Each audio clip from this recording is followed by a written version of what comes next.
Fala galera, que eu Mister J97 e dessa vez estou aqui com o terceiro episódio da minha série de Pokémon Simulator.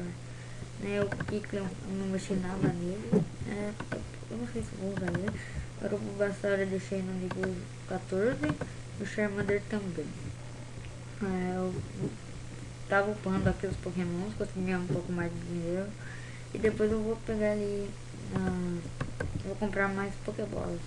Então vamos lutar aqui com o Brock. Vamos lá.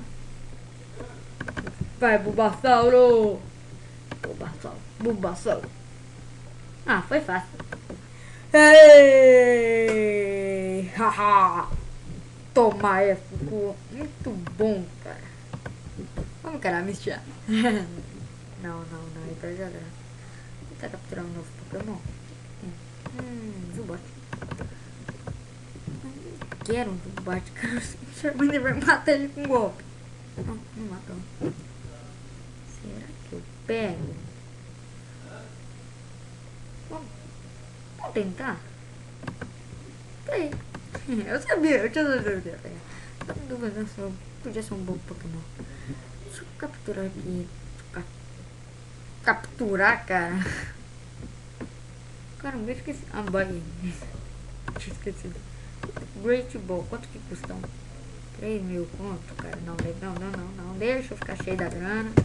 Agora eu vou comprar umas 5 Pokébolas pra mim. Pois é, já vencemos o Brock. Eu perdi muito money. Cara, eu consegui lutar com o Blue. Eu lutei com o Red, com o Green. No começo eu lutei com o Blue, cara. Eu não lutei com o Red, cara. Eu lutei com o Blue. Cara, que noob que eu fui agora, velho. Tô ruim de memória, mano. Como tá o... Pô, não, cara. Vou mandar meu Charmander ultramente foda. Vai matar na base do isso. Nós temos uma porrada aqui no mouse. Não, vai dar Flamethrower. Mata! Droga. Tá, mas é isso, galera. Esse foi mais um episódio de Pokémon Simulator. Vencemos o Brock. Uhul! Capturamos o Zubat.